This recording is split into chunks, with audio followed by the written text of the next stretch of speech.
Hello everyone, welcome to learning science. आज का हमारा टॉपिक है इम्पॉर्टेंट टर्म्स। तो आज हम देखेंगे इम्पॉर्टेंट टर्म्स में गेन। जो एम्पलीफायर होता है उसमें एक गेन आता है, तो उसी को आज हम समझेंगे।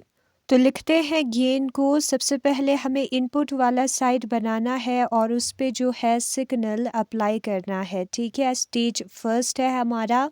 फिर स्टेज फर्स्ट में हमें जो है उसका गेन मिलेगा, जो कि होगा हमारा A1। उसको हम A1 के साथ डिनोट करेंगे। फिर उसके बाद स्टेज सेकेंड में हमें गेन मिलेगा A2। फिर कंटिन्यूसली जाते जाना है और लास्ट स्टेज पर हमें मिलेगा गेन एन स्टेजेस है। ठीक है, और यहाँ पर जो है हमें वोल्टेज भी मिलेगा। सबसे पहले स्टार्टिंग पर हमारा वोल्टेज होगा इनपुट वोल्टेज, जिसको हम V सब्सक्रिप्ट में IN करके लिखते हैं, और वो जो है हमारा VS के बराबर होता है। फिर उसके बाद हमारा वोल्टेज होगा V1, फिर होगा वोल्टेज V2, फिर उसके बाद वोल्टेज VN आएगा nth स्टेज पर, जिसको हम VO के साथ भी डिनोट करते हैं, जहाँ पर O का मतलब होता है आउटपुट। तो ये है हमारा block diagram of a multi stage amplifier. जो मल्टी स्टेज एम्पलीफायर है उसका ब्लॉक डायग्राम जो है कुछ ऐसे होगा। तो सबसे पहले हम यहाँ पर लिखेंगे फर्स्ट स्टेज का आउटपुट। फर्स्ट स्टेज का आउटपुट जो है वो होगा हमारा वोल्टेज V1, और वो जो है gain A1 into input voltage VS के बराबर होगा।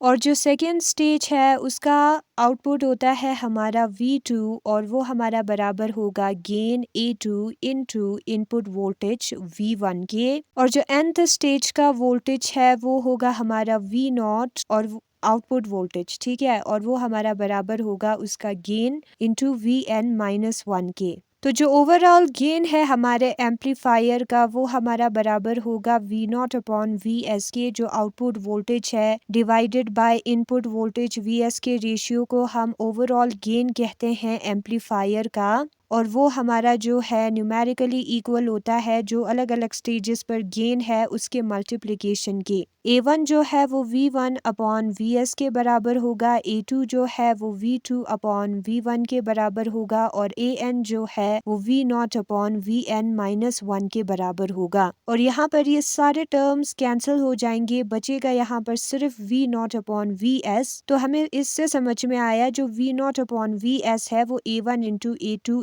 इंटू सो ऑन AN के बराबर है।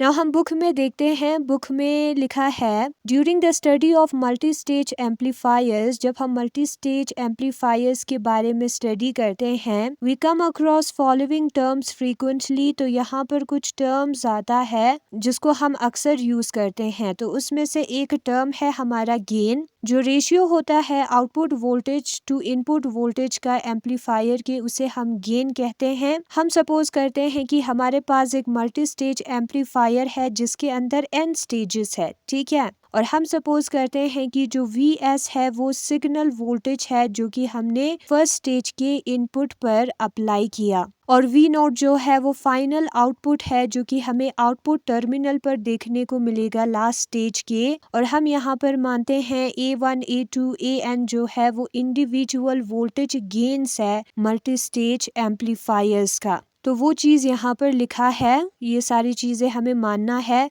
फर्स्ट स्टेज पे जो हमें आउटपुट वोल्टेज V1 मिलेगा वो A1 VS के बराबर होगा। सेकेंड स्टेज पर जो हमें आउटपुट वोल्टेज V2 मिलेगा वो बराबर होगा A2 V1 के। किसके बराबर होगा? A2 V1 के बराबर होगा। और उसी तरीके से जो n स्टेज पर हमें आउटपुट मिलेगा V0 वो बराबर होगा AN VN-1 के। यहाँ पर 2 और 2 माइनस 1 1 होता है, 2 1 है ना, उसी तरीके से यहाँ पर n और n-1 होगा। ठीक है, तो ये जो है वो है हमारा आउटपुट nth स्टेज का। Overall gain of the amplifier, जो हमारा एम्पलीफायर A है उसका ओवरऑल गेन जो है वो V0 अपॉन VS के बराबर होता है। V0 आउटपुट वोल्टेज है divided by VS input voltage है, उसके बराबर होता है। आउटपुट करंट भी हो सकता है, करंट टू इनपुट करंट या पावर भी हो सकता है। ठीक है, यहाँ पर हम वोल्टेज मानेंगे। और ये जो V0 अपॉन VS है वो हमारा V1 upon VS into V2 upon V1 into so on up to V0 upon VN-1 के बराबर होगा, सारे टर्म्स कैंसिल हो जाएंगे, बचेगा यहाँ पर V0 अपॉन VS। अब ये जो V1 अपॉन VS है वो A1 के बराबर होता है, V2 अपॉन V1 जो है वो A2 के बराबर होता है, so on up to V0 upon Vn minus 1 जो है वो An के बराबर होता है। ठीक है,